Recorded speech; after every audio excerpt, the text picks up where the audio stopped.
Operation സിന്ദൂറുമായി ബന്ധപ്പെട്ട സാഹചര്യങ്ങൾ ലോകരാജ്യങ്ങൾക്ക് മുന്നിൽ അവതരിപ്പിക്കുന്നതിന് കേന്ദ്ര സർക്കാർ നിയോഗിച്ച പ്രതിനിധി സംഘം ഈ മാസം 27-ന് സൗദിയിലെത്തും. BJP MP ബൈജയന്ത് പാണ്ഡെ നയിക്കുന്ന സംഘത്തിൽ 2 വനിതകൾ ഉൾപ്പെടെ 8 അംഗങ്ങളാണ് ഉള്ളത്. BJP MPമാരായ നിഷികാന്ത് ദുബൈ, ഫാങ്നോങ് കൊന്യാക്, രേഖ ശർമ്മ, AIMIM MP അസദുദ്ദീൻ ഒവൈസി, രാജ്യസഭാംഗമായ സത്നാം സിംഗ് സന്ധു, ജമ്മു കശ്മീർ മുൻ മുഖ്യമന്ത്രി ഗുലാം നബി ആസാദ്, മുൻ വിദേശകാര്യ സെക്രട്ടറി ഹർഷവർദ്ധൻ ശൃംഗ്ല എന്നിവരാണ് സംഘത്തിലെ മറ്റംഗങ്ങൾ.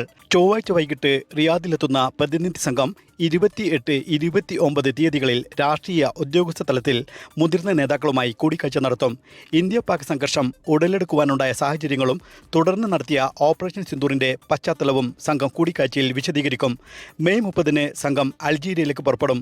ബഹ്റൈൻ, കുവൈത്ത് എന്നീ രാജ്യങ്ങളിലെ സന്ദർശനത്തിന് ശേഷമാണ് സംഘത്തിന്റെ സൗദി സന്ദർശനം. കഴിഞ്ഞ മാസം ഏപ്രിൽ 20-ന് പ്രധാനമന്ത്രി നരേന്ദ്രമോദിയുടെ സൗദി സന്ദർശന വേളയിലാണ് 26 പേരുടെ ജീവനൊടുത്ത പഹൽഗാം ഭീകരാക്രമണം നടന്നത്. ഇതേ തുടർന്ന് സന്ദർശനം വെട്ടിച്ചുരുക്കി പ്രധാനമന്ത്രി അടിയന്തരമായി ഇന്ത്യയിലേക്ക് മടക്കുകയായിരുന്നു. ഇസ്മായിൽ പയ്യോളി, 24, റിയാദ്.